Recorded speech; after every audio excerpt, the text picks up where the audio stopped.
It's Bigfoot Collectors Club with Bryce and Michael.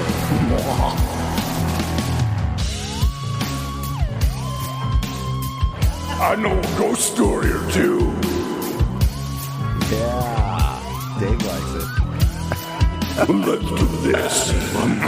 People expect me to chime in now. You know what? During the You intro. do it. You're the big host of Expedition Bigfoot on premiering December 4th. I can do what I want. On Travel Channel. Yeah, I'm stoked. Yeah, dude. I know. We're sort of in a time future delay, but well, it'll be airing next week. It'll be airing next week. Wow, that's crazy. Because guess what, everybody? Happy Thanksgiving if you're listening in the United States of America and you choose to celebrate that holiday.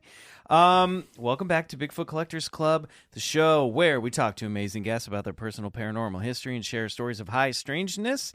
I'm your host, Michael McMillan. With me always is your other host, Bryce Johnson. And filling in again for super producer Riley Bray, we have extraterrestrial producer Grace Mitchell. Yay, thanks, Grace.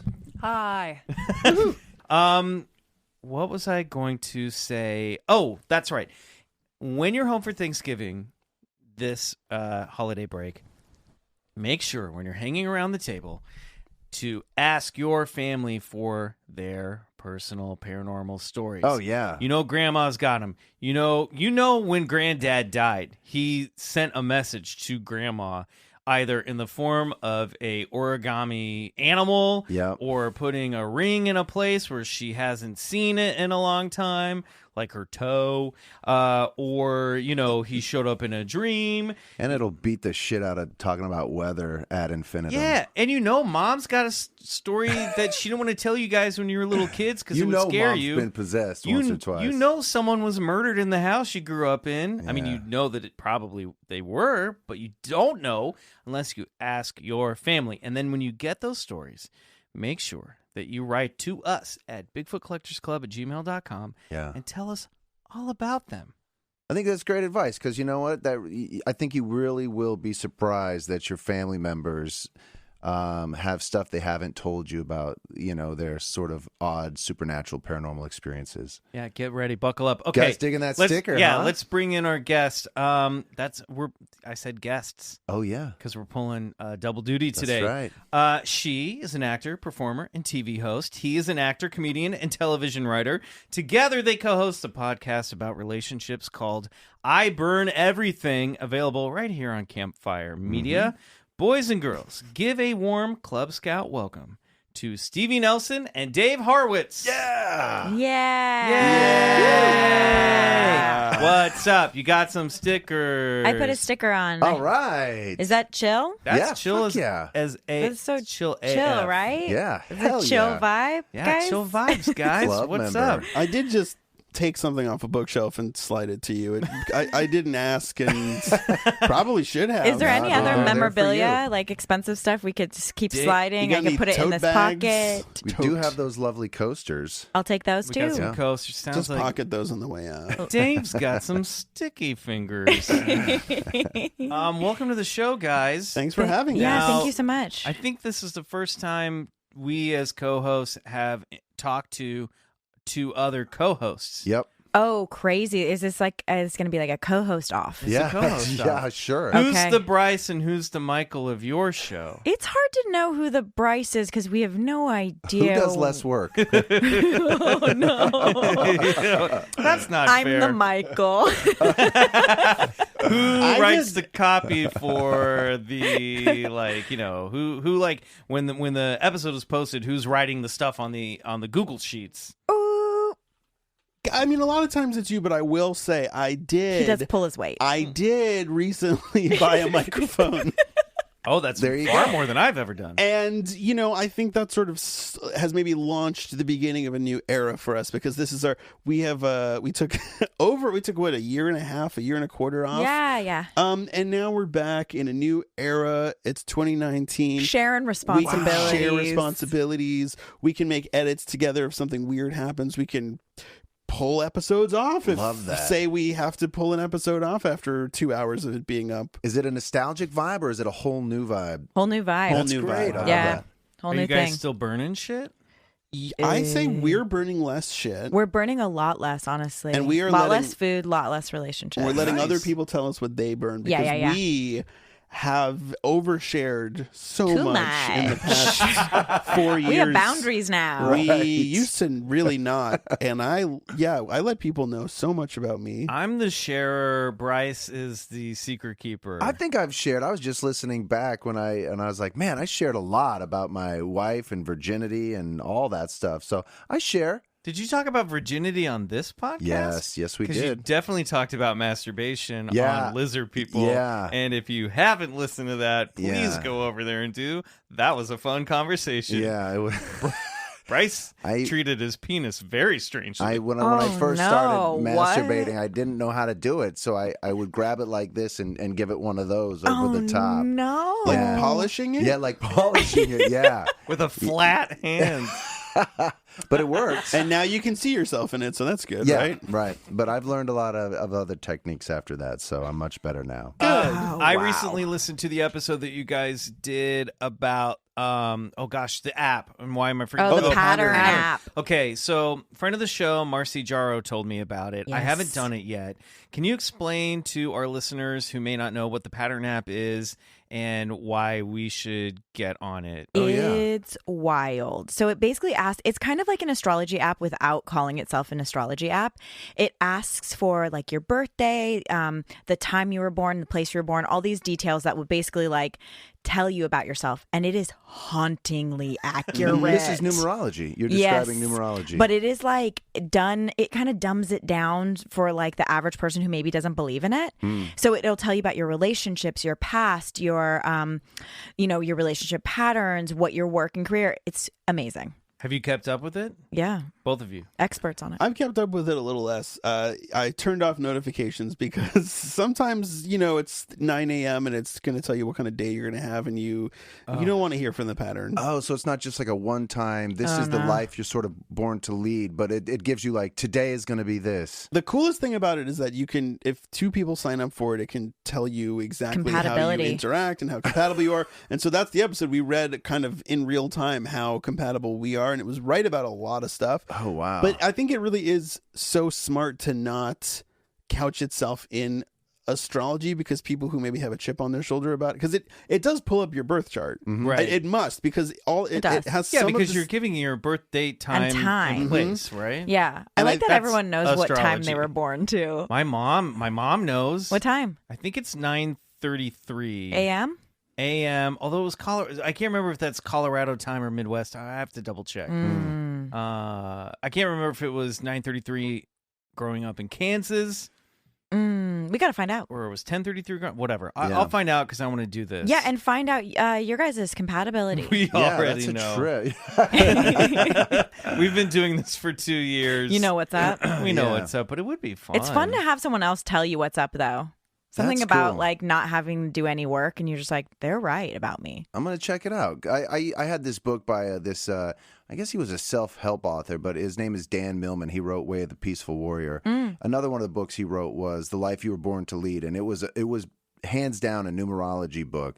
And you would enter your numbers and do a certain calculation, and then you would flip to the page, and it would tell you like, what to look out for in life, what to, try and achieve. And it was, like you guys said, so fucking spot on that it was eerie, That's essentially just like occult practice type stuff. I mean, those hidden arts and how people use them. But yeah, I love that stuff. Yeah, I do too. Live for it. Yeah. Had you either of you been into astrology at all before this? Yes. Have you've gotten your chart done? Yes. And what was your takeaway?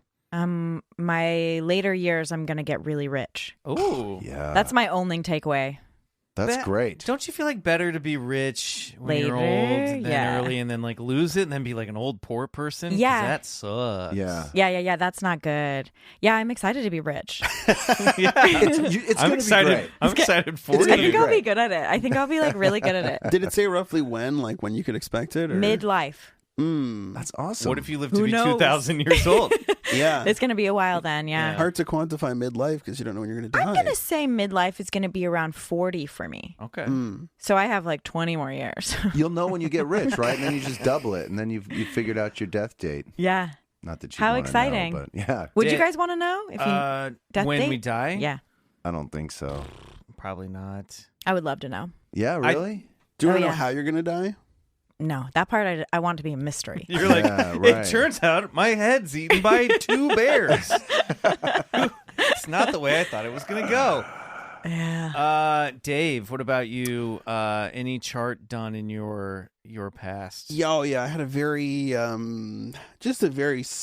let's call it a spiritual ex. Oh. Who was very into telling You me want to call stuff her about a witchy woman?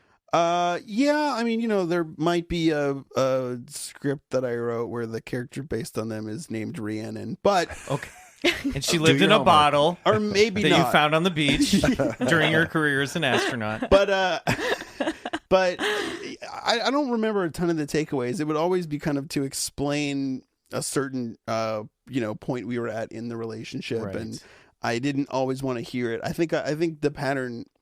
I think this episode came along at a perfect time when I was kind of ready to hear some things, because I never felt very helped by any of this information. What if you found out your ex invented the pattern? I'd be like, can I have some money? Because I did loan you some I never saw again. Then how does she know about everyone else? Who I knows? don't know. Wow. She might be super But powerful.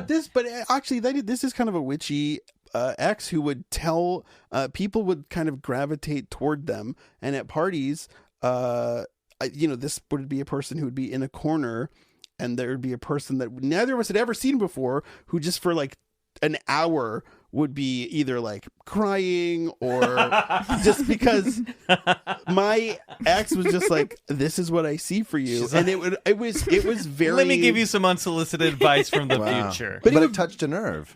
It would be at this point solicited, because it would sort of be like some people would overhear and be like, oh, I've always been good at reading people, etc. And then they'd sort of drift over and go, yeah. And then I'd be looking at my watch going, hey, are you done solving this person's life? Right. We got to get out of here. Wow. So great. Sounds not fun at a That party. Yeah, the whole witch thing is making a giant comeback, along with astrology. I think it's really coming back in 500 years in the making. Yeah. Nancy Reagan used to be a big astrologer when her husband was in office. They would do like a lot of astrology daily readings for his presidency. Really? Oh, wow. Yeah. That seems to really clash with being responsible for the deaths of conservative politics. Yeah, I was just gonna say killing a lot of people with AIDS. But, Yeah, it's probably a fun show. We're trying to have a fun show. Totally. I'm just waiting for you to do your Ronnie. Oh, yeah, well, what's my reading today, Mommy? I don't remember what my voice sounds like. What are you, a Taurus? Oh, that's right. You're gonna be president today. Well, thank you, Mommy. All right. All right. Before we get to our guest personal paranormal history, although I feel like we got a little preview, we have some.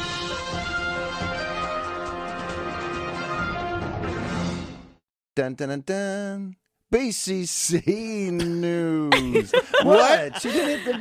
There's no button. Sounded what is happening? Nothing. We usually have a music button. Riley There's a will put it music in cue. later. Wait, don't worry about it. I I'm was not just worried laughing about because it sounded like I'm pulling up my news. instead of that, you were gonna sing the Superman theme. Like The Superman yeah, thing. it sounded like No, I was just going to do the music I cue. know, but it sounded like Superman, and it made Okay. me laugh. All So right, did here we you go. guys- Bryce, what do you got? Did you guys hear about this? This really isn't paranormal, but it struck a fancy with me. The NPR reports It's about the Kardashians. Latest. I'm like, feels paranormal. yeah, fashion. secret Air Force development. space plane lands after more than 2 years in orbit. Did you guys hear about this? No. Did it bring back the Yeah. Venom symbiote? The U.S. Air Force's X-37B orbital test vehicle, Mission 5, is seen after landing at NASA's Kennedy Space Center shuttle landing facility in Florida on Sunday. So this would have been about, if you're listening now, about 3 weeks ago. They report after a record-breaking 780 days circling the Earth, the U.S. Air Force's mysterious X-37B unmanned space plane dropped out of orbit and landed safely on the same runway that the space shuttle once used. It was the 5th acknowledged mission for the vehicle, built by Boeing at the aerospace company's Phantom Works. Today marks an incredibly exciting day for the 45th Space Wing. Brigadier General Doug Scheiss, 45th Space Wing Commander, said in a statement, "Our team has been preparing for this event, and I am extremely proud to see their hard work and dedication culminate in today's safe and successful landing of the X-37B." And it goes on to talk about more, but if you know me, I don't like to finish the articles. But anyway, so there's a picture of it too, but it was, I just thought it was like so cool to know about this, unmanned space flight that's been orbiting Earth for the last 2 years, doing these sort of secretive experimental missions, It's just like taking pictures of people sunbathing naked. Yeah, who freaking knows? But it definitely looks like the shuttles of old, but it's crazy. So I don't know why I brought that in, but I just thought that reminded me of, something cool. Yeah, like a spaceship. Yeah, how did it have that much fuel? Well, 2 years? Yeah, once you're in Earth's orbit, you really don't need to use too much fuel. I mean, there's a certain position that you can get just out of Earth's. You just ride that gravitational wave, baby. Wow, you just guys, go I into didn't orbit. know that. That's what satellites do. I didn't know. Yeah, so that's what the. Wow. All you'll need is just enough fuel to like kick back in to bust out of that orbit. So that I wasn't saying "oh God" to you. I was saying "oh God" because fall. I'm trying to access another article and it keeps unlocking me. I'm so sorry. Do you have some BCC news? Well, I don't really, but you reminded me that today I read an article about how the Voyager 2 just marked a milestone of exploration. This is from National Geographic, becoming the second spacecraft ever to enter interstellar space in November 2018. So they're getting all these images back now from the Voyager 2, which was launched like back in the 70s. And these guys, Voyager 1 and 2, are both way out now. They're past the heliosphere, out into interstellar space, and they're sending like these wild pictures back. One of them looks like a giant eyeball. Oh, that's a trip. Whoa, what is it? I don't know. It's some sort of cosmic cluster. Do you guys know about the gold record that was sent on the Voyager 1? Mm-hmm. No. Yeah, it has a few Vitruvian Man. The Vitruvian Man. Yeah, it has just information about our human species and our planet in general. It's just like it's got a quick facts that was sent off into space. It was Carl Sagan, right? Yeah, Carl Sagan contributed. Yep. Yeah, they put Monster Mash on there. Mm-hmm. No, they did. Yeah, you have to. We have to explain the human race. They're like, this is a hit. This is the biggest song of all time. We have to put it on there. Everyone can agree on this one song. Yeah, we took a poll, and this is our only song for Earth. Oh my God! Actually, I think "We Are the World" is on there, isn't it? Or, no, that's way after. There's a song. There's a Beatles song or something, isn't there? The Beatles. I don't know. You'll look it up. Isn't there if you're like listening. his you children do the work, or listener. Something? There's like some kind of heartwarming like. This is the voice of my children. It's really like the Instagram of gold records because they really sort of chose all of like our highlighted best moments of curated like working together and like they really kept. They out get a lot here of and the they're like, war we've been catfished. Yeah. These people suck. We've been duped again. They're way bigger than they appear to be. They're a mess. Yeah, seriously. They don't. Yeah, whatever. Okay, we're gonna take a quick break, and when we come back, it's time for our friend's personal paranormal history. Cool.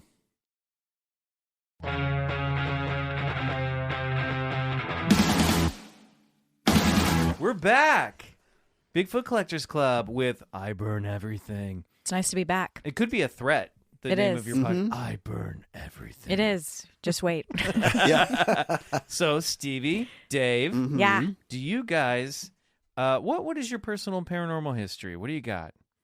I have 3 stories, and they're short. Holy shit. Oh my Okay. goodness. I have 3 stories. Now, I will just say, you don't have to have stories. You can talk about things that you thought about as a kid or growing up, or maybe your family, or if there was like a local urban legend, or any of that kind of stuff, or anything you were scared of. Any and all of that we will take. Oh, cool. Okay. Well, tell me if this is paranormal to you. Mm-hmm. So So I'm fucking a ghost. Yeah. Dan Aykroyd did that. So I'm Yeah, in a his eyes relationship with a crossed. ghost. Okay, so when my grandma was in hospice, and I took a nap, and when I had a dream that she came to me and she told me that she had died. And I was like, very cool. I'll let people know. And I woke up from the nap and my mom walked into the room and was like, hey, your grandma died. And I was like, I know, she told me. Wow. She came to you because clearly you had no emotional reaction to Zero. it. You're like, cool. I'll let the family very know. chill. Thanks, Grandma. No, it's very sad, but that was really crazy. Wow. Yeah. So people do come to me in my dreams. That's for sure paranormal. That's paranormal for 100%. sure. And we hear stories like that quite often. There really? seems to, there's absolutely a phenomenon that takes place with people passing and communicating their passing on to loved ones close, even before they pass or right after they pass. There's this. Wasn't it Brittany Ishibashi who said in the Japanese culture that they have there's like a window of time, 3 days where a soul it takes 3 days for a soul to leave this realm and pass into the other. So they spend like those 3 days like checking in with people, leaving messages. That's kind of like where their presence can be seen. Yeah. That's cool. Felt. That's so cool. My second one was my mom's dachshund, Batman. He died very young. He died like too young. He was like 3. Oh. And he came to me after he died. It was within that window. It was like the day after he died to tell me to report to my mom that he's okay, but he's now a SEAL in Nova Scotia swimming with all his friends. And then I woke up and told her and Googled seals in Nova Scotia, which I don't know anything about Nova Scotia. And there's a huge seal population. What? Whoa. Yeah. That's a trip. It's crazy. You've got a connection with dead people. Yeah. Well, I love that you follow your dreams too. Like, in other words, most people would just wash that away, but you're like, you're following your gut intuition that's saying, hey, look here. And, that usually leads you somewhere. Yeah, usually leads you to calling relatives and letting them know news they don't want to know. Yeah, totally. Hey, Mom, your dog's fine, but in Nova Scotia. And a seal. Yeah. You'll still never see him again. You won't. There's I love not that. a chance. I also love the idea of a wiener dog turning into a seal, as if that's much different. Yeah, yeah. Long, already low to the ground. Long, kind of silky. Well, in my mind, going I was out in the thinking, water like, I got this. on the chain of reincarnation, like then that means like seal is just right above dog. Barely. Yeah. Batman is going backwards. Yeah. He's about to become a worm. I don't know. And my third one, you want to hear the third one? Yeah, we want to hear it. This one's different. This one's not about someone dying. I was in the Ace Hotel in Palm Springs with my boyfriend at the time, and they upgraded our room. They gave us like this really weird room that spanned from both balconies. So I had never seen this room in the Ace Hotel. And I was like, wow, this is crazy that they gave us this room. I was sleeping that night, and I heard the shower turn on and looked over, and my boyfriend's asleep. And I was like, I must be dreaming. Like, I remember thinking, like, there's no way I'm awake. You're like, but there are no seals around. Yeah, I'm like, my grandma's not here and there's no seals, so I must be awake. So I went back to sleep, and then I heard it again. And I was like, that's so weird. Like, there's no one in here, And when I woke up, I didn't check or anything, but I looked at my boyfriend. I was like, hey, did you take a shower in the middle of the night? He's like, no, I'm a normal human. And I was like, okay, cool. And then I walked into the bathroom, and the entire shower, which was like a wooden kind of sauna-like shower, was so wet. No. And we had not taken a shower the night before. And that was probably the scariest paranormal experience I've ever had, because I felt like there was something in the room. Do you know what I mean? And and I was like, of course they upgraded us to the haunted room. Yeah. So you tricked us. This is about death. Because someone's dead. Somebody in there. saunted themselves to death in that bathroom. 100%. God, that's a trip. What a way to go. It creeped me out. That's also creepy because you're like, and if it wasn't a ghost, that means probably a naked man was showering in our room last night and 100%. didn't say anything. Yeah, he was so quiet. Oh, Small man. Worse. that's a crazy story. It's weird, right? Yeah, that is weird. Do you... Like, have you ever? Oh god, I don't know. That one really bothers me. Yeah, it still bothers me. Honestly, when we talk about it, I still get the same feeling I had that night. I don't. Did you ask the front desk if anybody else reported anything strange ever happening in that room? No, because part of me thinks, when that stuff happens, part of you's like, I'm the crazy, right. and you don't want to share with the front desk how crazy you are. No, because those hotel workers, they're there all the time. Yes. They see everything. In fact, Yeah. Like your parents and grandma and cousins at Thanksgiving. Now the cousins have ghost stories too. If you're at a hotel, ask the hotel front desk or the bartender at the hotel. Bellboy. Ask the bellboy. Does this exist? Mm-hmm. Yes, they do. Yeah. And be like, what's up with the ghosts in this hotel? And they will tell you. Yes. They're the best. The people who work at hotels are the best ghost storytellers ever. It's true. It plays like fact. a game of telephone. The bartenders hear it from the bartenders that worked there from before, and it always survives the ghost stories. Those are the people that know, because they work in these transient places where like people come and go, and real emotional stuff happens there, like affairs, and people do die there. Yeah. People will just die of natural causes. They'll die of like murder. They'll die of suicide. So that there's a ton. There's a lot. And hotels they're there for a long time. If they're like.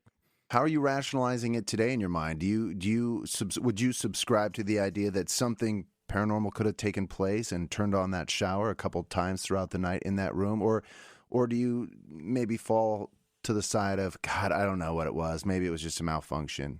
No, 100% of me is like it was some sort of ghost. Yeah. Yeah, there's not a world. Yeah. Like, my boyfriend was also on board. He was like, that's fucking crazy. Mm-hmm. Am I allowed to cuss on this? Yeah, sure. Fuck yeah.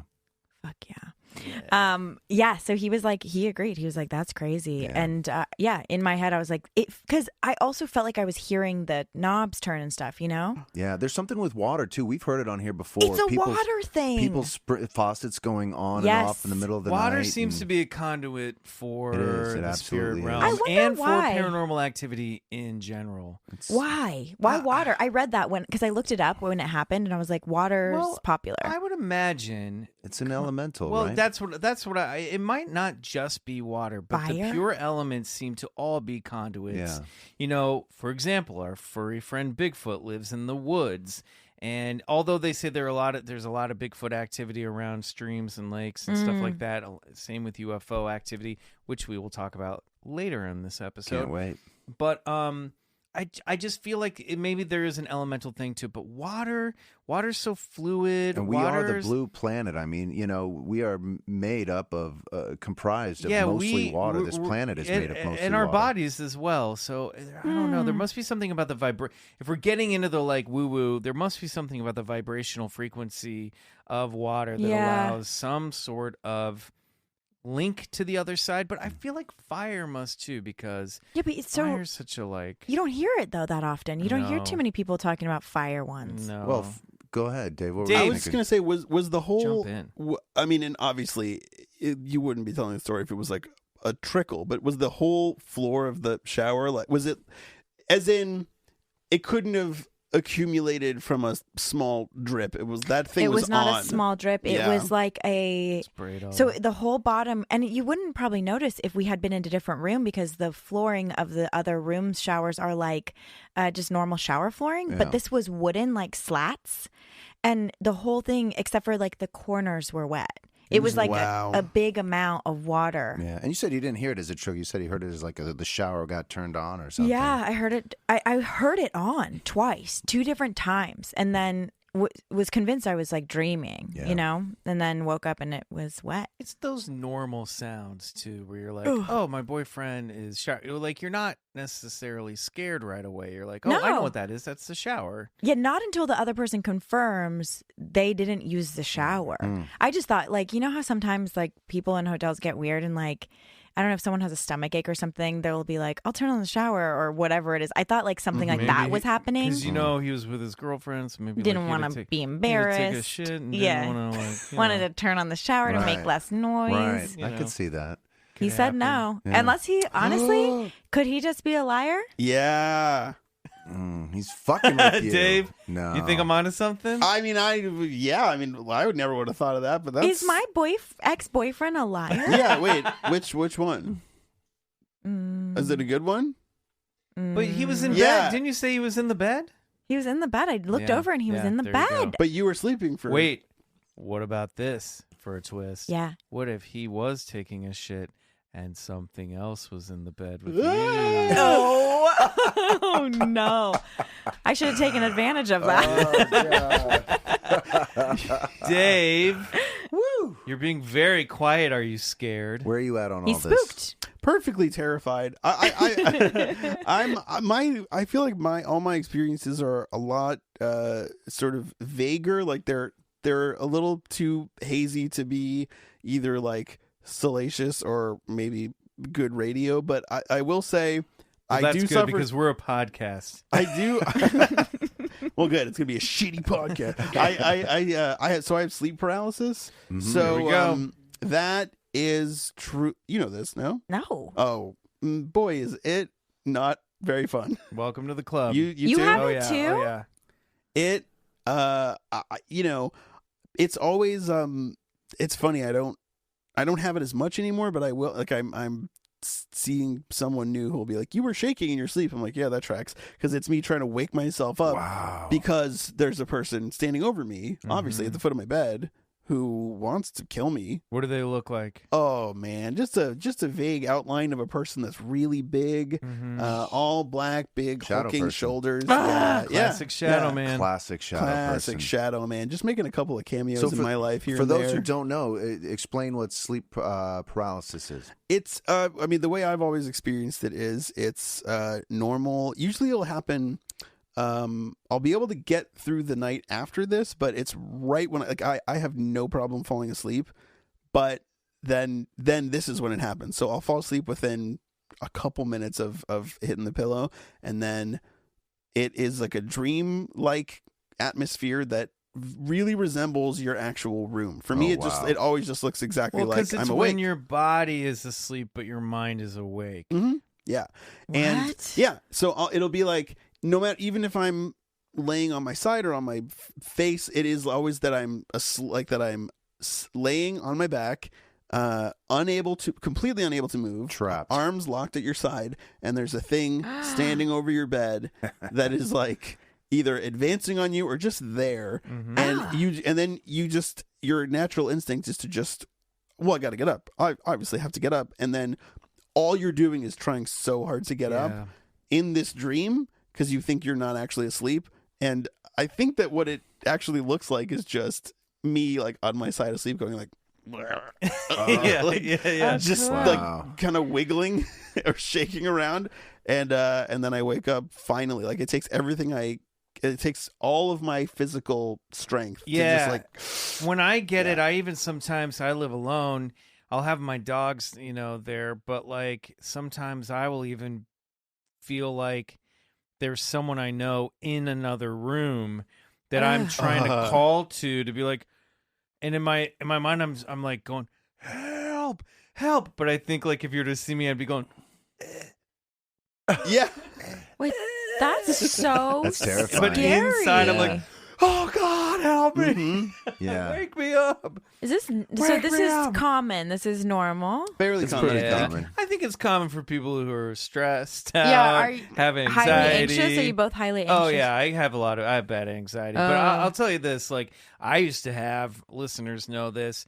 I used to have really bad night terrors my whole life, and it would come in times of when I was very stressed, and I would lose. It would almost be like it's almost like the like those roller coasters where they launch you at the very beginning, like at the Incredicoaster. It's almost like that version of sleep paralysis where you're dead asleep and then suddenly you're wide awake and there you can see the thing standing over you and you're just awake suddenly, screaming and panicking. So it's almost like you skip the paralysis stage and go straight into like this adrenaline terror. Whoa. Yeah. And like to the point where I have heard the echoes of my own scream bouncing off the wall. Like, wow. And then I'm like, then you get really embarrassed because you're like, I just woke up all my neighbors. I can't tell what just fucking happened. You feel like that, and like your heart's racing and stuff. I'll tell you what, though, simple talk therapy has really helped me not do that anymore, because that's how like my anxiety really manifests itself. Wow. So, yeah, thankfully, high anxiety times is when that'll happen in my sleep state. I have, and this is not. I think I'm a weird dreamer. I'm also, I don't know, I describe myself as a bad dreamer because I can't lucid dream, and it bothers me so much because I can't talk. I can't. You know what I'm saying? Like you want to that classic thing of you're falling and you're like, I don't want to fall, and that's how you can like conquer lucid dreaming. I've never been able to do that, and also, I mean, this is gonna sound whatever. We're talking about it. Yeah, but it's only happened twice, but one was a couple months ago. I woke up crying, and then I like as if nothing could have been more terrifying or scary or upsetting. And I wake up like, oh god, those are the worst emotions, and I can't remember anything about what the dream was about. Oh, so wow. I'm immediately calm and fine when I wake up. Weird. So weird. Yeah. That dream world is a slippery slope. I know. Doctor Strange over here. This is really funny. Have you guys, you know how you have like stage anxiety dreams, like stage fright dreams? I can't remember my line dreams. Yeah, me too, all the time. I didn't get a script dream. Oh, yeah. Right. I had my first podcast anxiety dream last night. Oh, no. Shit. Yeah, where I was a guest on a podcast and I had to prepare a story, and I look at my computer and it's not like I'd written one paragraph, and then they were all just like, we wasted an hour, we wasted a whole hour, and I'm like trying to find links That's and your stuff. Story, Michael? Yeah. And I was like, and they were like, guess what? This is live. This is for a live audience. Oh, and I kept waking up and then going back to sleep back into it. I'm like, dude, pick a new dream. Come on. Why do you keep trying to go back and prove yourself? You've already blown it. Oh, man. A podcast dream is like the darkest dream you can have. Guys, I hit rock bottom. That someone would be mad enough, like, that's not an effective springboard for conversation. We've wasted our whole podcast. No. We're not going to sell a single Casper mattress this episode. It was weird. I'm like, fuck, now I got these anxiety dreams too? Fuck God. This. I'm done. Wow. That's from your livelihood or from your like side hustle fun hobby thing that brings you joy. Yeah. This is the thing that's supposed to be not stressful. My one non-sleep thing that is, I think, vague and hazy enough to be just fully like a giant scary question mark is that one time I was at my childhood home in Massachusetts, and it was the middle of the night, and I had like can't remember what I was.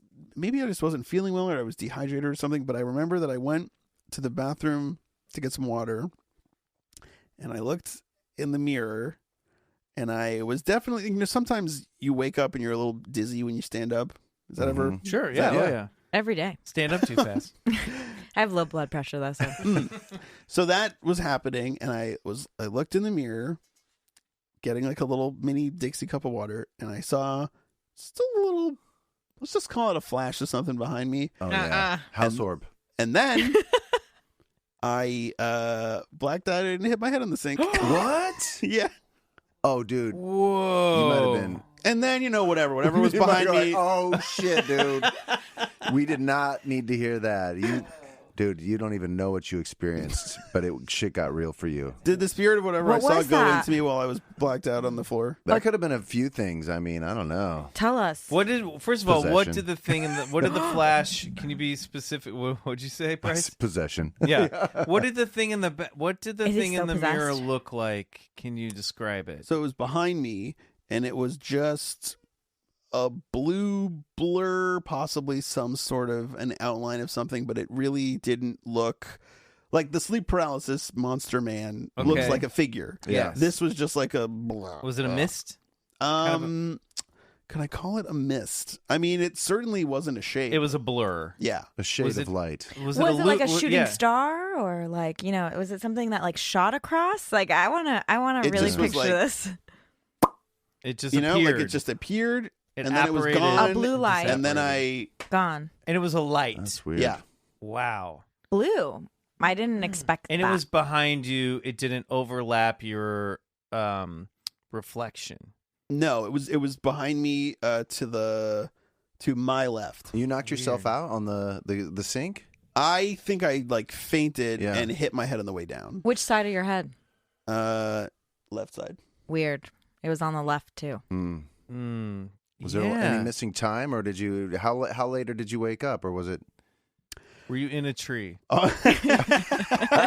We're pulling so bad for it. I was in a cold hospital in Maine. What did the spaceship look like? Can you recall? It was all. I mean, I think I got up almost like a couple of seconds later. That's weird, though. I don't know. That sounds like some funky spirit energy. Yeah. But let's say, for example, I had said it was like an over. Like what were some of the things that you were thinking I was talking about at first? Interdimensional entity, maybe a quick abduction experience. Yeah, I was thinking that too. That's what Bryce and I were thinking. Yeah, that would make sense in Massachusetts too. Yeah, is that where you grew up? Yep, That's a good question. My house was You're from California, Stevie. Yeah, my house was vaguely spooky. Yeah, suburban Massachusetts. It's a spooky place. I will say that the only other thing that was even close to that is when I was a kid, and the reason I think this is weird is because it's never happened again, unless I had. So I had a fever when I was a kid, maybe 6 years old. Unless it was like 106 degrees, I've had a fever that was bad before, and it's never happened like this since. But I had this closet door that would never fully shut. Oh, shit. That's when these things start. You know, 6 years old. Yeah. So I've never had a fever so bad I hallucinated, except for this one time. And the thing I hallucinated was a single skeleton hand just coming out of the door and gripping the door frame. Right. That's fucked up. Yeah. Were you watching Goosebumps before this? No, I'm old enough. Goosebumps didn't even exist. Damn. Wow.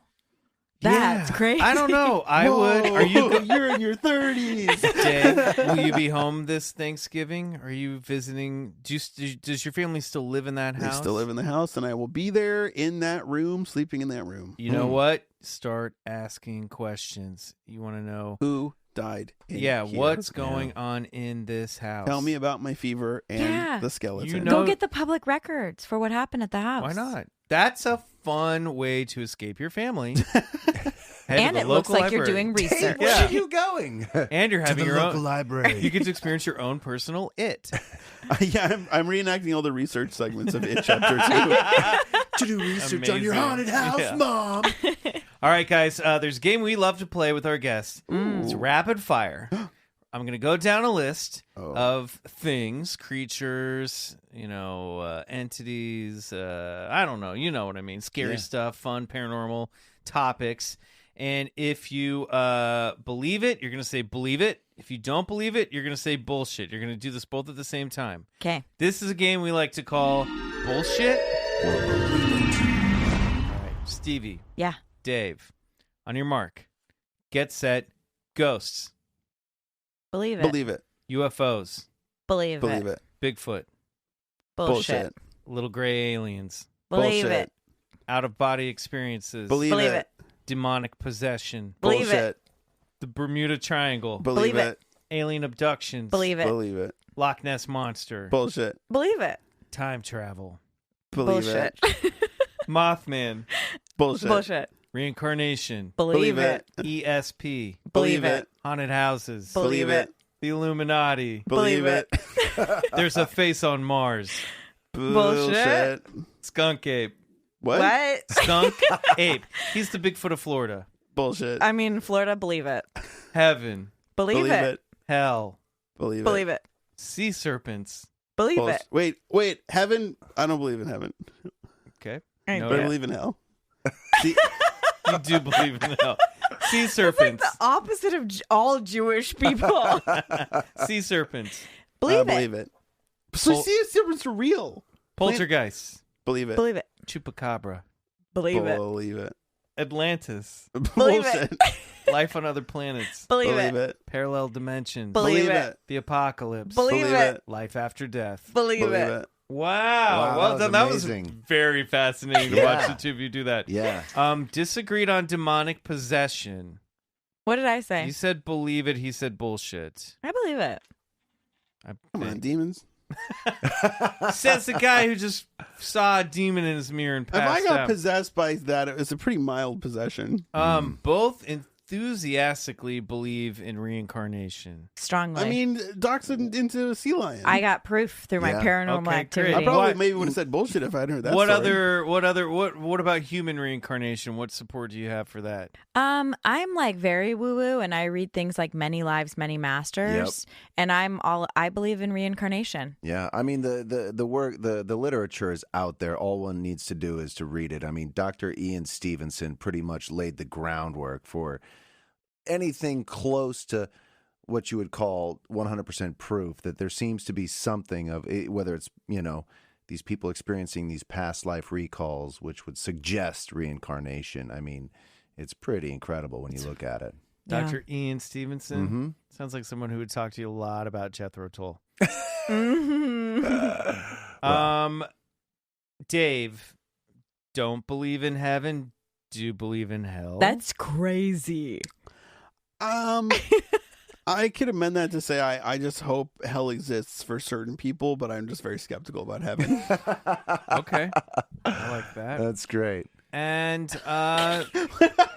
you're sneering at me, but I love someone who believes in hell, not heaven. That's so funny. I mean, come on, you really think we got like a real treat coming our way? Yeah, I do. Bullshit on Bigfoot, huh, guys? Yeah, sorry. Yeah. All right. Really? Well, he just feels like story. He that to me feels like ghost stories. Well, campfire stories. Do you think Bigfoot? Do you think of Bigfoot as a single entity? Yeah, one time. Just one guy. So maybe do I not. believe it? I mean, well, that's why I like to ask, what does Bigfoot mean to you, to our guests every now and then? Because I think people have a different, picture in their head what Bigfoot is. Yeah, maybe it's like a missing link. Yeah, define what. Neanderthal I'd like to hear this. Like Stevie, define your image of Bigfoot, and Dave, do the same, please. I guess my actual image, like what I picture it looks like, and what it is, where it comes from. Here's my theory on it. My theory is a very big man who maybe was like homeless for too long and incredibly rough on the edges, but also wears fur coats, or something like kind of like drapey coats, was mistaken as some sort of half man, half animal thing, but was just like a man wandering through the woods one time. Okay, great. I love that. Really big though. He's like 7'5". He could have been a basketball player if he had had a different life. Okay, great. Exactly my sentiment, because that's the thing. I mean, I think sometimes I hope this doesn't seem insensitive, but sometimes humans can be so big it can seem supernatural. We've all seen big humans. Big humans. Big guys. And then, like, I don't know what the record is, but you can get to people have been close to 8 feet tall. Sure. Maybe even over 8 feet tall. So I think it's some sort of mixture of what Stevie said / sometimes people can be big. Misidentification. Yeah. Misinterpretation of a visual weirdness. Okay. What if we were to tell you that it's possible that there is an endangered species of North American primate that is maybe living out in the deep, deep woods, and maybe there's like 75 left spread across the United States. Oh, a bunch. They're very good at hiding. They're very good at avoiding human contact. Why do they want to avoid us? Tell me why they hide.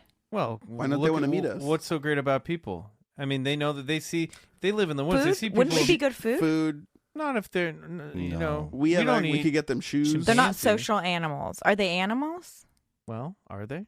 Who knows? I mean, there's different camps. People have different theories, but the indigenous tribes, not just here in North America, but all over the world, have been describing these sort of large, hairy, bipedal creatures that seem to roam the woods. And there is a lot of physical evidence that seems to be left behind. But yeah, no, I mean, it's an interesting thing. Bigfoots are reported in just about 49 of the 50 states in America. Whoa. Still to this day. You guys made me believe it, honestly. Well, we could show you some stuff that would certainly may help move the needle, as they say. But it's an interesting topic because so many people report seeing these things, and there's so much trace evidence left behind, not just in footprints, but hair samples and video evidence as well as photographic evidence, but. Have they done any forensics on the hair? Yeah, the hairs usually come back as inconclusive because without having a Bigfoot body on the lab table, as they say, they don't have anything to pull from to store in the genome database.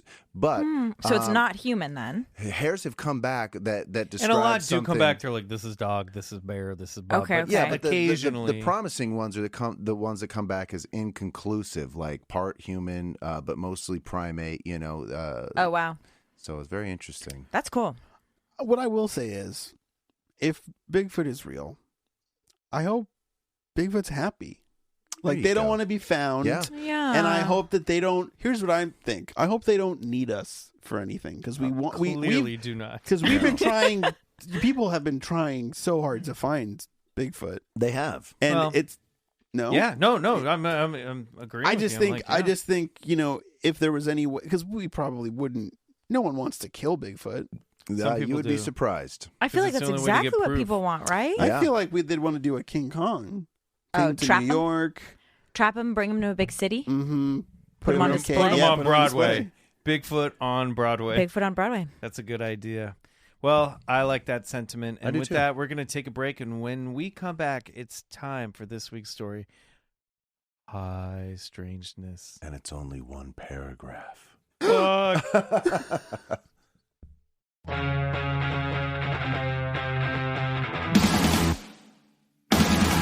All right, we're back, and during the break, Grace had some really great advice for you, sleep paralysis people out there, which is, what should people do to wake themselves up? I was just telling them that it's really hard for me not to talk about sleep paralysis because I think it's fascinating. And what I do is I just lean into it really hardcore. I will just melt into the sleep paralysis and not try and fight it. And I feel like the mistake is that people will try and fight it, and that's when they'll see the demons and they'll see all the scary stuff. But I'll just be okay, dive into it, and then I'll wake up immediately. It works 100% of the time.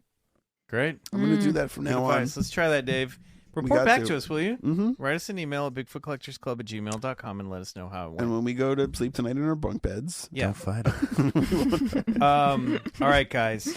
So, Stevie and Dave, are you guys at all familiar with the mystery airship wave of the late 1800s? Nope. Does this ring a bell at all? Not in the slightest. Okay, so between 1896 and 1897, reports, and a little before and after, but this was the big flap, reports of strange dirigibles were alleged to be coasting through the night skies. These ships were less like the 20th century flying saucers we're familiar with today, and more like steampunk zeppelins designed by Jules Verne. Alleged eyewitness accounts were printed in newspapers across the country, wherein individuals sometimes claimed to have met some of the pilots of these mysterious crafts, many of whom were described to be shockingly human. And the skeptical belief is that these stories were products of yellow journalism, the fake news of the day, fluffy tales of high strangeness printed to help sell papers. And to be sure, there had to have been stories of airships that were pure science fiction disguised as news. That much we can assume. Yet, mystery airships remain an intriguing evolutionary step in the overall UFO phenomenon. And I bring them up today because the story I'm about to tell almost provides a missing link between those fabled stories of human-piloted airships of the late 19th century and extraterrestrial piloted spacecraft of the 20th century. So this is the story of the Wartena UFO incident. This story is fascinating because not only is it not a very well-known UFO encounter, Bryce, are you familiar with this at all? No, I'm familiar with that dirigible flap. Sure. And a dirigible is just an airship, right? Yes, yeah. Right. It's just a balloon. A balloon. Yeah. But this isn't a very well-known UFO encounter, and at least it wasn't to me. And it, strangely, almost wasn't known at all. The individual in question kept this story a secret for almost 50 years until he told it to two close friends on his deathbed in 1989. It would eventually be published by UFO researcher Warren Ashton in the March-April issue of 1980. Oh wait, 19. Crap. What year was it in? I think it was the 1991 issue of March-April 1991 of UFO magazine. And it's an important story because this encounter takes place in 1940. And this is important because this is 7 years before Roswell, 7 years before pilot Kenneth Arnold encountered 9 craft flying over Mount Rainier in Washington and famously coined the term flying saucer. Before the era of flying saucers. Yeah, before the big, time when we're like, oh, that's when all the flying saucer shit was going down. So I'm just double checking this date. It was in the night. This story was reported by Warren P. Ashton in the 1997. In 1997, and then he wrote about it in the 1990 March-April issue of 1998 issue of UFO magazine. I just want to cite my sources. That's all. Okay. So the individual in question was 37-year-old Udo Wartena, a gold digger prospecting for Northwest Mining Company up in Townsend, Montana, near Helena, during May of 1940. According to his deathbed confession in 1989, Udo was working on a site believed to be rich with gold ore on Boulder Mountain near Canyon Ferry Lake. He'd been busy building a makeshift dam all morning, moving heavy boulders to divert water away from the area, that he wanted to mine. Come on, guys. Water. Give it up for water. Water. Love water. On this particular mid-morning in May, Uno was hard at work when he heard a humming noise coming from somewhere. And at first he just kind of ignored it. And then the sound persisted, and finally he was like, what's going on? Where's the sound coming from? And he thought maybe there was some type of plane approaching or something, and he looked around, he couldn't find anything. And finally, he walks out into the clearing near where his dam was in this meadow, and he looks up, and he saw a large silvery craft that Udo would describe on his deathbed as looking like two inverted soup plates, quote, like stainless steel, but not as shiny. And this craft was like 100 feet. It was 30 feet deep and like 100 feet wide. That's huge. It was huge, this huge ship. So after hovering above Udo for a while, the craft landed in the meadow near the makeshift dam. No landing gear came out, but it just kind of came down and hovered above the ground. And the miner watched as the bottom section of the ship opened up and a spiral staircase descended. The part of the bottom of the ship, spun down, and that part touched ground. So Udo's watching, and down the staircase walks this figure, and he looks like a human being. And Udo says, as I was somewhat more than interested, I went to meet him. He stopped when we were 10 or 12 feet apart. He was a nice-looking man, seemingly about my age, which was 37.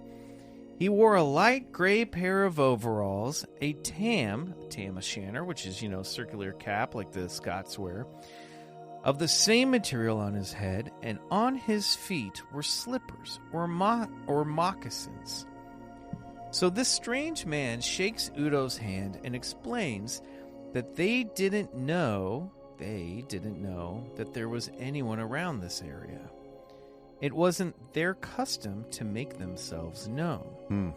Regardless, and this is I'm gonna note this. This wasn't really pointed out in the articles that I read, but you'll start to see that there's some contradictions that start to take place in the things that this guy says. And I just kind of wanted you to keep that in the back of your mind. I don't really come to a conclusion about it, but I think it's interesting. Maybe we talk about it later. So regardless of saying that they don't like to make themselves known, he asked Udo if he wanted, if they could take some water from the dam. And Udo later said, as I could not see why not, I said, sure. He then gave a signal, and a hose or pipe was let down. And his English was like mine, but he spoke slowly as if he were a linguist and had to pick his way through. So this tube comes down and starts siphoning water out of Udo's dam that he built to block the stream. So then Udo's then invited to check out the inside of the craft. Oh. And so he follows the guy into the ship, and as he's passing under the craft, the humming sounds get stronger. And he says, not loud, though it seemed to go through you. And he walked up the stairs into the ship, and the sounds almost dissipated entirely. Whoa. Now, once inside, he discovered a second occupant, also with white hair and very translucent pale skin. Udo says, we entered into a room about 12 by 16 feet with a close-fitting sliding door on the farther end, indirect lighting near the ceiling, and nice upholstered benches around the sides. There was an older man already in the room, plainly dressed, but his hair was snow white. I then noticed that the younger man's hair was also white. Udo asked the two men their ages, and they replied that they were about 600 and 900 years old, respectively, based on the way that they judged time. Those Bible ages, y'all. They also told him, well, and Udo was a Mormon, and stuff about Jesus is going to come up. Okay. So they also told him that they spoke 500 languages and were basically working on their English and trying to get better at it. What? Okay. More words or less.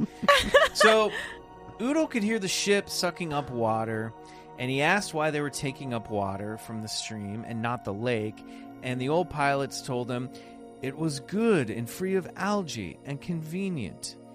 Udo then asked what caused the humming of the ship, and the pilots then showed him the mechanism that powered the flying disc. In the outer rim of the ship were two flywheels, 3 feet wide, several inches thick, I'm quoting the article here, separated by rods turned by motors, next to a battery of transformer-like bits all around the inside perimeter of the ship, moving in opposite directions. They explained that the wheels created an electromagnetic force. So basically, to sum it up, in 1940s terms, this guy's told that this ship creates its own gravity well through which it can break out of the gravities of planets and then use their own gravity well to pinpoint, anchor themselves to distant spots across, great distances and then skip through space on waves of light or using gravity. And it sounds a lot like, and Ashton mentions this in the article, a lot like the UFO machines that Bob Lazar claimed that he worked on at Area 51, where these machines that basically warp gravity so you're sort of falling through space at high speeds instead of being propelled through them. And he asked, how do you power such a machine? And they're like, well, we soak it up from the sun and through cosmic energies in space and all this stuff. And he was like, well, I don't know too much about that, but that sure sounds cool. I mean, this guy's basically interacting with these people, according to him, like a guy, he wandered into an old car show, Big Bob's, Bob's Boy. What's the name of the Bob's Burger? Big Boy. Big Boy, in Burbank. He's like, well, what you got running there? He said that he was very calm. He wasn't scared. They had a really loving energy, and he didn't really want to leave. He was like, these guys are pretty cool. They're showing me the engine of their car. I'm putting those words in his mouth, but he's kind of got that attitude about it. So he finally asked these guys where they came from, and they told him it was a distant planet, and Udo either didn't remember the name, or if he did, he didn't write it down. So we don't know what the name of the planet is. Udo, that's the only thing we need to know. I know. Udo! God. And they said that they basically told him that they're like, look, we, as you can see, we look like you. We look a lot like you guys. And we like popping down here and interacting with you. We've been doing this for a long time. We've been walking amongst you guys. And we like to give help where we find needed. And Udo didn't understand what they meant by that and decided it would be rude to press any further. So he asked the two visitors if they knew about the teachings of Jesus Christ, to which they replied that they would like to speak about these things, but are unable. We cannot interfere in any way. Which there's that kind of contradiction. Again, like, so wait, you've been coming down here and hanging out with humans, helping, and passing and helping, but you're also not allowed to interfere. That's Star Trek Prime Directive. It's very weird. It is, but it's also very weird. Maybe they just can't interfere with religion. They basically do say that they're like, we can't like fuck up your religion. Right. So we can't basically change the course of what's going. But we can maybe like do a little nudging here and there. Or were they just being polite and they didn't want to talk about it? That's probably maybe true. They're not like we don't do religion. We don't do Jesus. We couldn't possibly interfere. We don't need the spiel. Skip it, please. We've read this book. So finally, this finally he sees. Oh, they ask him. They say, can we check your body for impurities? And they put him in this X-ray machine and scan his body, which we've heard before in other abductee encounters, where they go and they have kind of this weird conversation, and they'll end it by scanning their body. Wow. I think we have you here, Udo. Yeah. Take off your pants, maybe. Well, I guess I'm here. I mean, I'm here. You guys seem I don't want to be rude.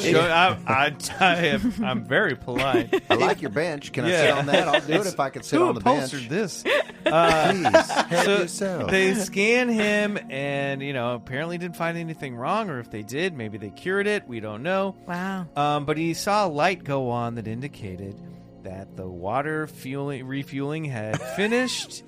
And they're like, all right, we're done. And they invited him to join them on a trip across the stars.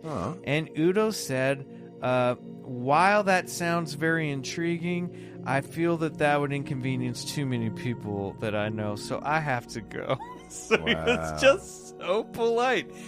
And he mentions that he went, and then he later thought there was a fella about 3 years ago who was out here and went missing. I wonder if he took them up on their offer. So, as he was leaving the ship, they told him not to tell anyone about what happened because they wouldn't believe him anyway.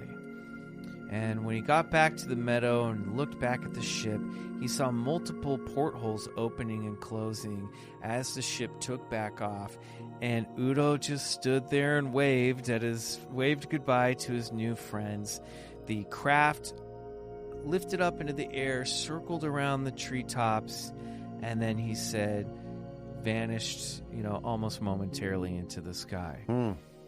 And he realized afterwards about 2 hours had passed, and I don't know if that whole time he was conscious had been filled, but he looked at the sky and he was like, well, it was about 10 a.m. when they landed, and now the sun's in the noon position, so I guess about 2 hours passed. But, it kind of seems weird that he had to, judge that by looking at where the position of the sun was. Time flies when you're looking under the hood. Yeah, well, and there's some missing time and some, I think, there maybe. But after they left, he said a weird energy filled the air, and he felt really weak and unable to walk for several hours. When he regained his strength, he walked back to where the craft had been, and the only thing that he could find was the indentation from where the stairway had made contact with the grass. Then Udo gathered up his things and just went back to base camp and lived the rest of his life, not telling anybody about this, including his wife, until he was dying in 1989. Wow. And this story was tracked down by Warren Ashton. He found it through UFO circles and whatnot, and then he ended up, researching this story. And And Warren Ashton wrote in this article, and I want to read this quote because I thought it was pretty cool.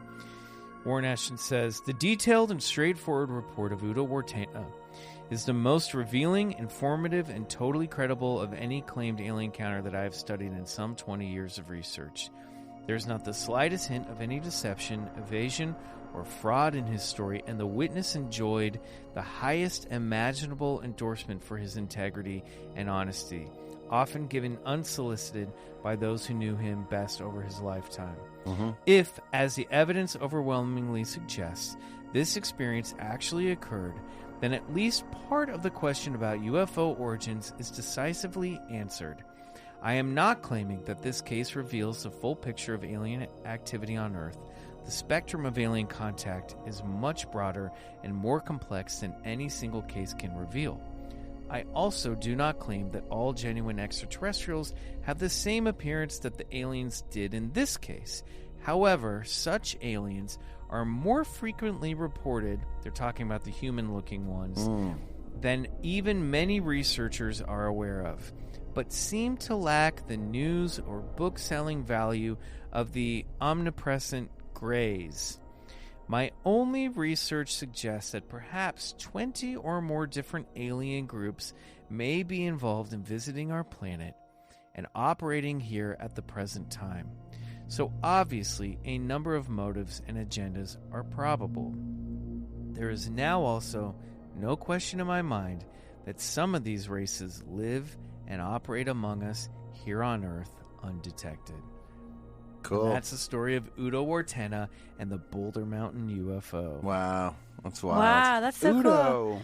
Are any of those things like the white hair and the hum, are those common?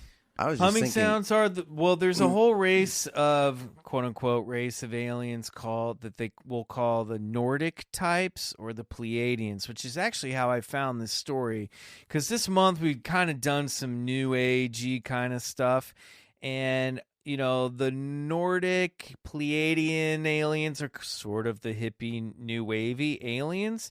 And I was looking at cases and I sort of went down a rabbit hole and found this story. And I was like, oh, this is just a cool UFO encounter that I never heard before. And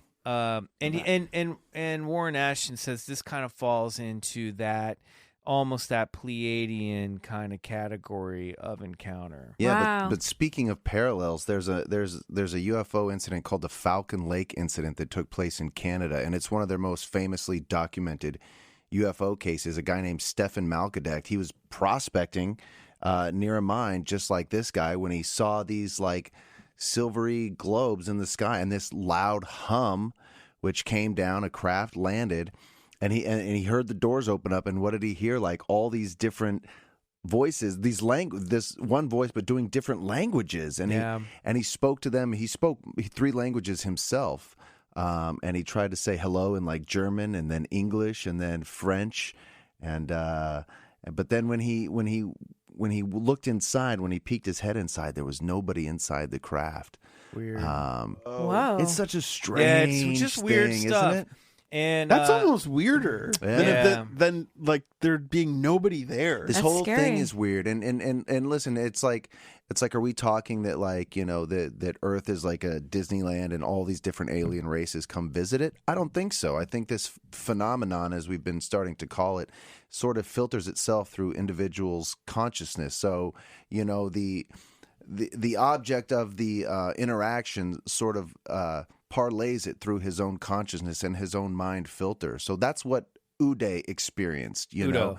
Udo. Or Udo. I Right. think it's Udo. He was of Dutch. I think that's Udo. Yeah. Yeah, Udo. yeah. But it is Wow. fascinating because it also is like, okay, here's a story that's sort of like on the tail, right Yeah. before the big UFO flaps, flying saucer stuff Before happens. it exploded And onto the aliens scene. start coming in all different shapes and sizes, and these guys looked human, much like the pilots of those, mystery airships at the turn of the century and those stories.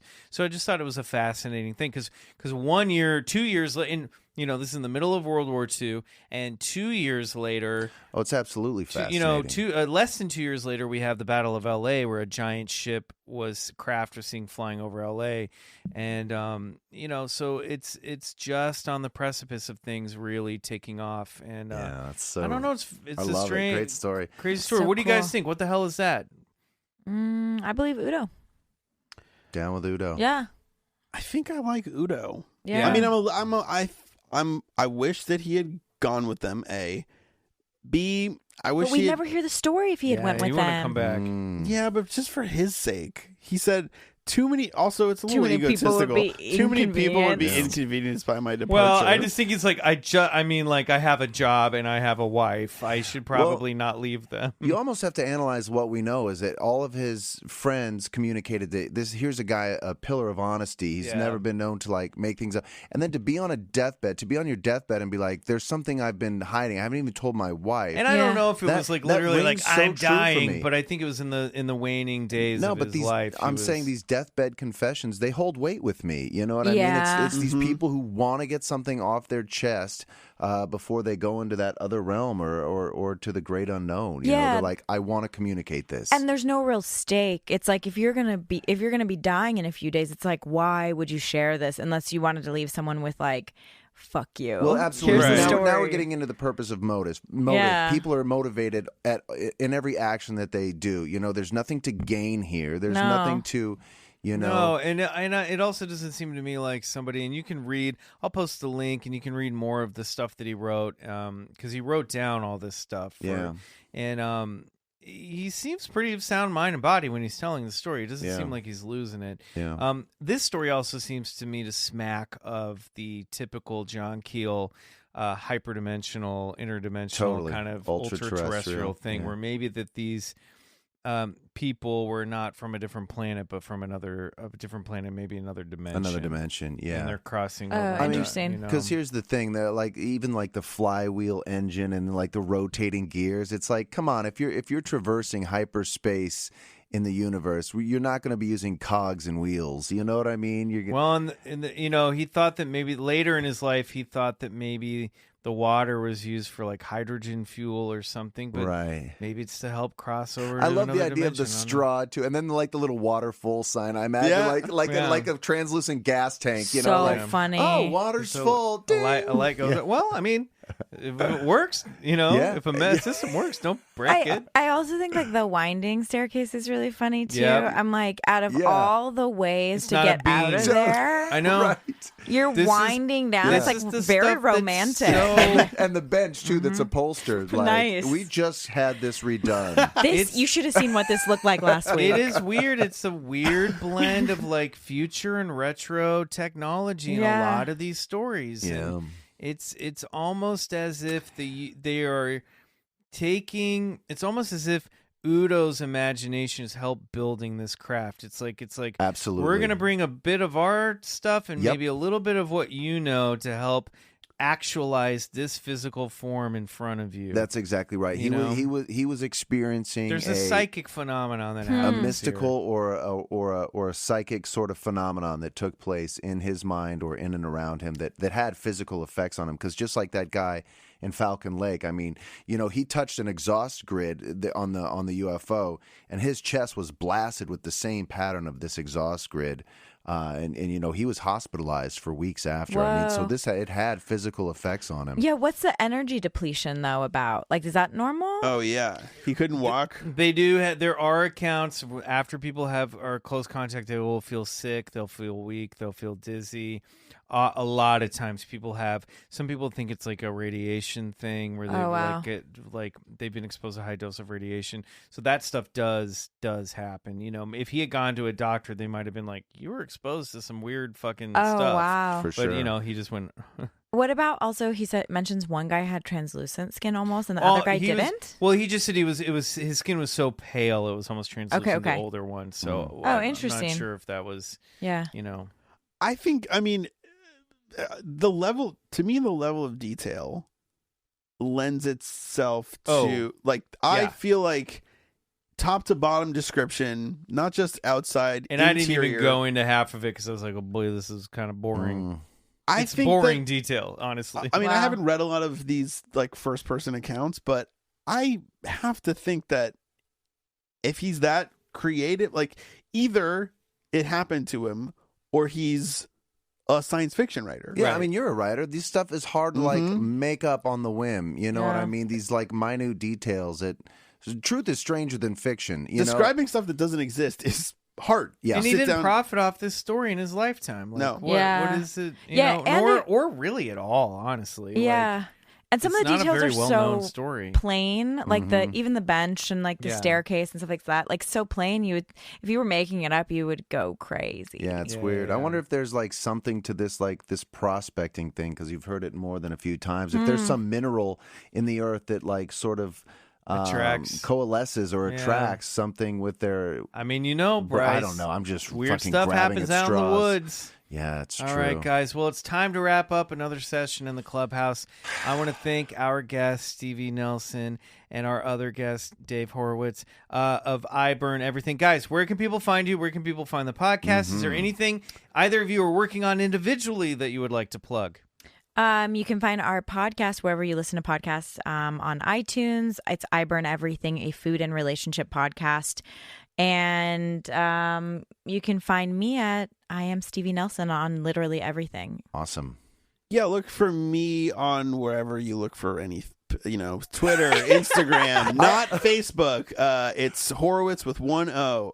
The second O, you'll find a bunch of different people that aren't me. And, as far as upcoming stuff, like, nothing I can announce yet, but, just everyone cross your fingers. I wanted you to finish that with, look for me wherever you look for stuff. Yeah, me too. I thought that's where we were going. This guy rocks. That's fucking chill. Walmart, Home Depot, Internet, Whole Foods, UFO. I'm there. Look for me on that recently upholstered bench. Just chilling. Cool. Grace, do you have anything you'd like to plug? Just my name, Grace Mitchell, on all platforms. Great. Awesome. Watch Expedition Bigfoot on the Travel Channel Wednesday nights, 10/9 Central. Be there. That's great. And I'm McMills with 2 Z's on all the shits, to quote a different podcast. So thank you, everybody, for listening. Have a wonderful holiday break. We will be back next week with an all-new episode of Bigfoot Collectors Club. I also want to thank Campfire Media for hosting us, and I Burn Everything. Until next time, I remain Michael McMillan for Bryce Johnson, Riley Bray, and Grace Mitchell. Good night. And go get regressed. You should get regressed in. That's like twist ending.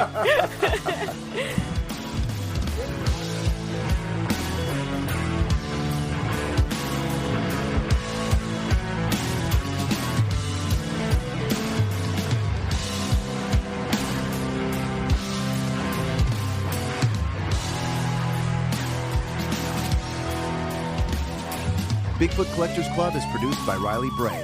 Our theme song is Come Alone by Sun Eaters, courtesy of Lotus Pool Records. If you like the show, please rate and review us on Apple Podcasts. It really helps get the podcast to more listeners. To support the show, check out our Patreon page at patreon.com/Bigfoot Collectors Club and unlock multiple reward episodes every month.